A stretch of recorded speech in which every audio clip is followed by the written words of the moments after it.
안녕하세요. 시민 리포터 강금주입니다.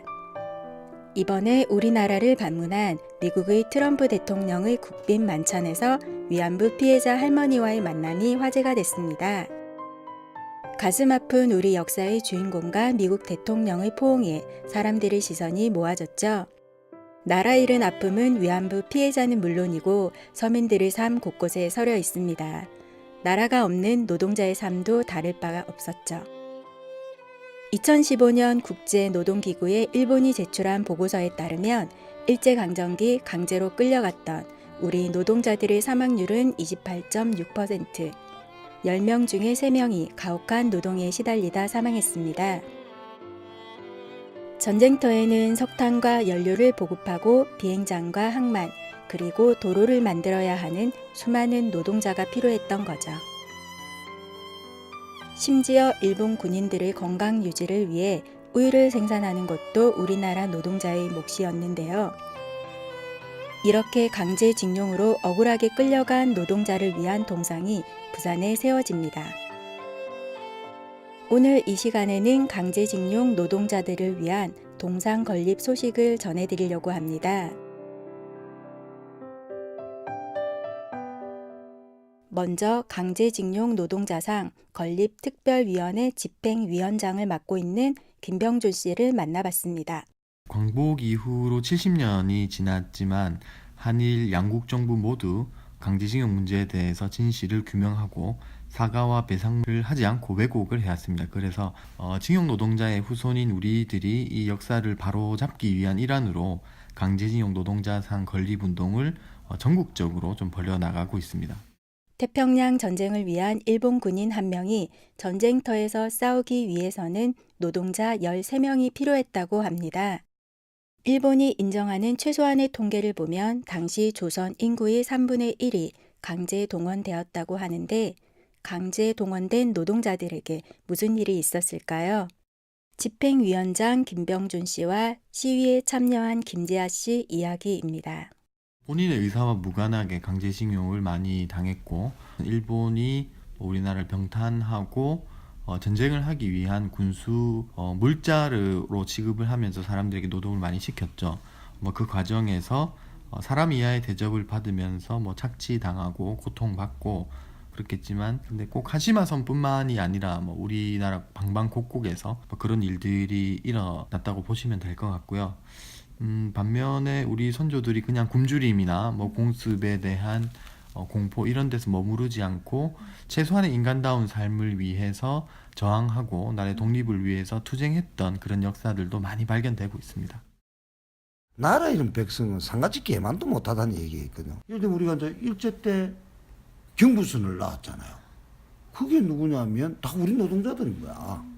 그 철로 위에는 우리 노동자들이 피왔다면 뼈가 묻어 있는 자리라도 관이할 거라고 저는 봐요. 국내에서 징용을 당한 거죠. 헐값 노동력으로 어떤 데 필요하면 부역으로. 그래서 전체적으로는 국내에서 징용 노동자, 수탈된 노동자 수는 훨씬 많아요. 전체 연인은 800만 명이라고 그러던가. 그러니까 이게 지금의 인구나 그때 인구를 비교해보면 거의 따라 해도 과언이 아닐 정도겠죠. 군수품을 생산하는 기계를 파괴하고 항일 조직을 결성하며 비밀리에 항일 운동을 전개하는 경우도 적지 않았다고 합니다.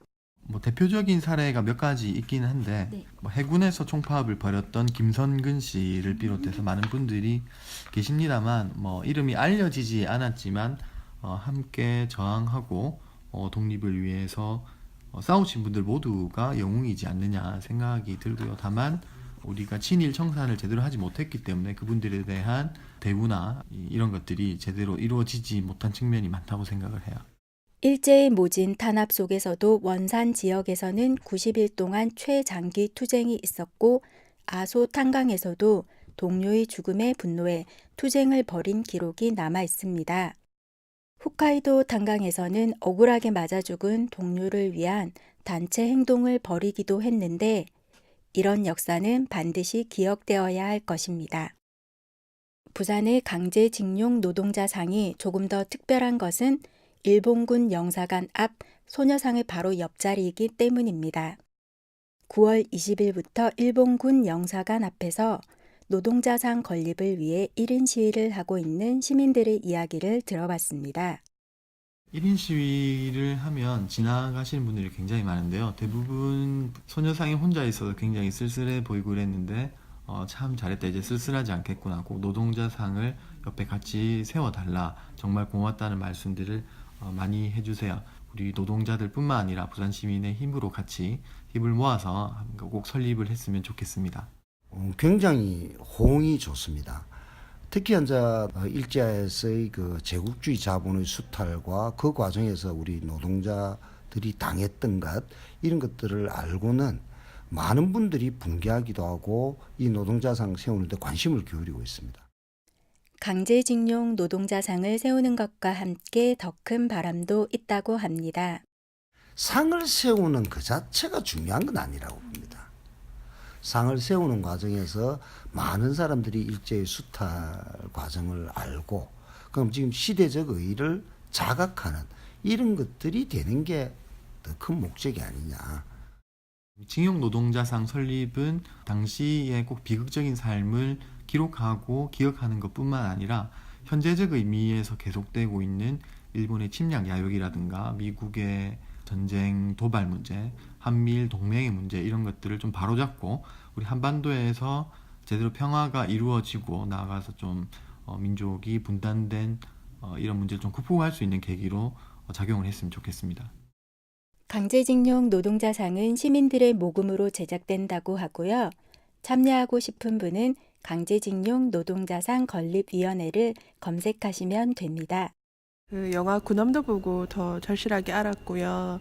우리나라 사람들이 강제로 끌려가서 깊은 굴을 파고 그렇게 좁은 곳에서 이렇게 노동을 했다는 게 너무 참 혹했고요. 근데 이번에 이것을 계기로 해서 강제로 끌려간 우리 그때 소년이나 청년들에 대해서도 한번 생각하는 그런 시점이 되었으면 좋겠다고 생각합니다. 노동은 소중하고 가치 있는 일이며 반드시 보상받아야 합니다. 나라를 잃었다는 이유로 부당한 억압 속에서 고통받았던 강제징용 노동자들의 문제에 목소리를 높여야 될 때가 아닌가 싶습니다. 역사를 잊은 민족에게 미래는 없다고 합니다. 노동의 가치가 제대로 보장받는 역사를 시민들이 함께 만들어갔으면 좋겠습니다. 시민이 만드는 청취자 참여 프로그램 시민 리포트는 시청자 미디어 재단 부산 시청자 미디어 센터의 지원으로 만들어집니다. 지금까지 제작의 강금주였습니다.